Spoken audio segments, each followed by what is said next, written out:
उनके शिलालेखों का ध्यान रखें। तो यदि हम आगे आने वाली पीढ़ी को हम बता पाएंगे कि हमारा इतिहास कहाँ है, हम कहाँ से आए, हम कहाँ बसे।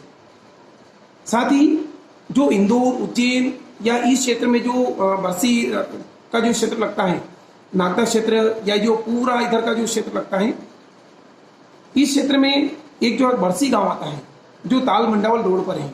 ताल मंडावल रोड पर जो एक प्राचीन बावड़ी है और इस प्राचीन बावड़ी के आसपास और भी कई बावड़ियां हैं। इन बावड़ियों में भी प्राचीन समय से ही हमारे पुरवाड़ समाज के कुछ परिवारों का आगमन इधर हुआ था और यहाँ पर उनका मूल स्थान माना जाता है।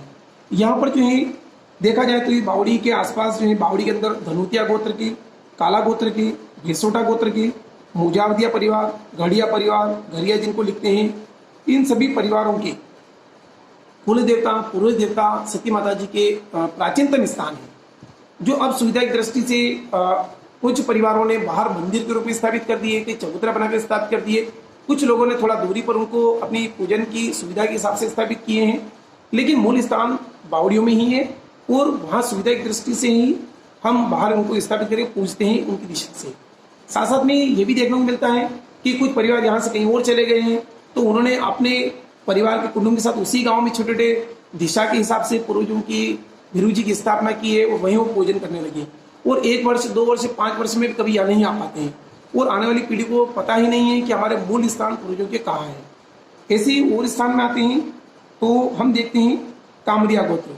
कामरिया गोत्र के भी कई जगह भिरू जी के पूर्वजों के स्थान मिलते हैं, लेकिन एक मूल स्थान जो कहा जाता है वो सातखेड़ा के पास में लसुड़िया राठौर भी, जिसको लसुड़िया जामुन वाला जिसको कहा जाता है, सातखेड़ा के पास, उस गांव में भी गांव के पीछे की ओर जो है खेत के पास एक बहुत प्राचीन वावड़ी है।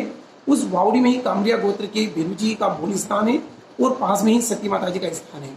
तो ये स्थान भी कामरिया गोत्र के उस क्षेत्र से इधर आने की कथा कहता है, जो लगभग 400 साल पुरानी प्राचीन वावड़ी है। और यदि आप शिलालेखों में या समाज के किसी भी इतिहास पर नजर दौड़ाएंगे तो वावड़ियों का निर्माण लगभग 500 साल पहले जब हुआ था, ये उस समय की कथा हमको बताते हैं।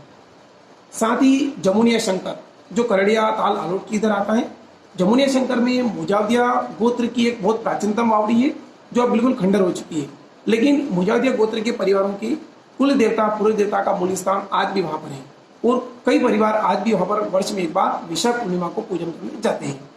तो ये मुजावदिया गोत्र की कहीं कहीं उस क्षेत्र में रहने की एक कहीं कहीं पहचान है और इसे हमें याद रखना चाहिए।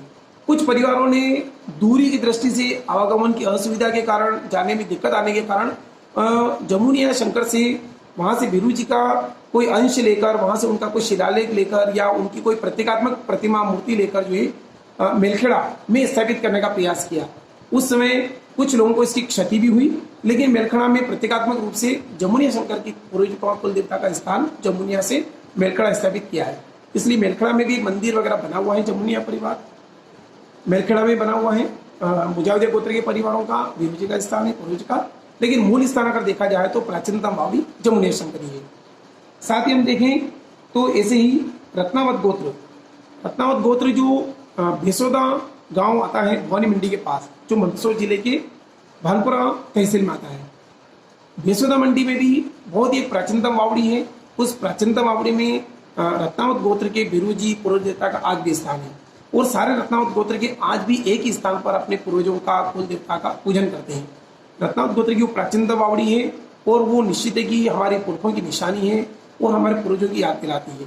तो हमें ऐसी निशानियों को हमेशा स्मरण करना चाहिए, उनका रखरखाव करना चाहिए और ये याद रखना चाहिए कि यदि हम भविष्य में अगर जाना चाहते हैं तो हमारे इतिहास का हमें ज्ञान होना चाहिए और यदि हमें इतिहास का ज्ञान होगा तो हम भविष्य में मजबूती के साथ में अपने इतिहास का व्याख्या कर पाएंगे और आने वाली पीढ़ी को हम ये बता पाएंगे कि हम कहाँ से आए, हमारा मूल कहाँ है और हम कैसे यहाँ पर विस्तारित हुए।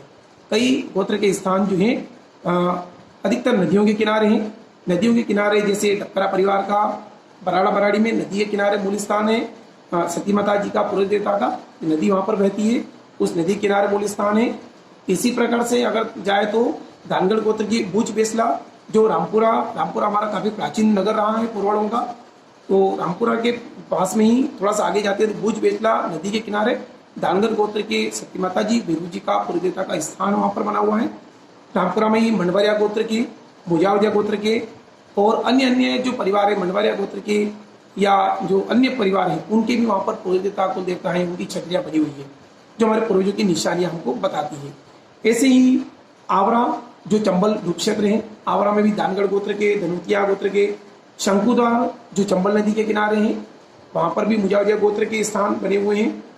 और साथ में फरकिया क्षेत्र की हैं, नबेपुरिया जो है नबेपुरिया गोत्र के बानियाखेड़ी खड़ावदा चंबल नदी के किनारे, वहाँ पर भी पूर्व देवता का मूल स्थान है। कामरिया गोत्र का जो स्थान बताया अभी एक चंबल नदी नागदा के पास में, वहाँ पर मूल स्थान है, जो मंदिर बना हुआ है। तो इस प्रकार से अनेक हमारे पूर्वजों के मूल स्थान हैं। 24 गोत्र हैं, लेकिन अगर आज हम इनकी विवेचना करते हैं कि हमारे पूर्वजों के स्थान कहाँ कहाँ हैं, तो दिशा के आधार पर एक ही गोत्र के 5 से 7-8 जगह वीरू जी की स्थापना हो चुकी है और हम मूल स्थान को भूल गए हैं। हमने हमारी सुविधा की दृष्टि से, हमारे आवागमन के साधनों की कमी के कारण हमारे बुजुर्गों ने जिस गांव में हम आकर बसे उस गांव में हमने स्थापना कर दी और धीरे धीरे हमारा मूल स्थान दूर हो गया और ये रह गए। सेठिया गोत्र का अगर मूल स्थान देखें तो राजस्थान के हम जाते हैं तो आवर पगारिया नदी के किनारे, आवर पगारिया नदी के किनारे ही वहाँ पर भी मूल स्थान रहा है और वो सेठिया गोत्र का मूल स्थान है। बाद में हमारे बुजुर्गों ने, पुरखों ने नदी से थोड़ा दूर उस स्थान को बाहर एक मंदिर के रूप में स्थापित किया। वहीं पास में आवर पगारिया की पास में एक स्कूल का जो परिसर बन गया है, उस परिसर में ही सती माता जी का सेठिया गोत्र की स्थान है। इस तरह से लदुना की तरफ जाएं, सीतामढ़ी लदुना में, तो वहां पर भी काला गोत्र की सती माता जी का स्थान है। सेठिया गोत्र की सती माता जी का स्थान मुक्तिधाम में बना हुआ है। थोड़ा आगे जाए तो दीपाखेड़ा के पास में दलावदा एक गाँव है जहाँ सेठिया गोत्र की बैलगाड़ियाँ आई थी। वहां पर भी चार बजनाथ जी का एक बहुत प्राचीनतम मंदिर है जो अब सार्वजनिक हो गया है और साथ ही वहां पर एक सती माता जी का मूल स्थान भी है। तो ऐसे हमारे पास कई सारे ऐसे स्थान हैं, लेकिन प्रयास ये करना होगा हमें और आपको कि हम ऐसे स्थानों की संरक्षण करें, सुरक्षा करें।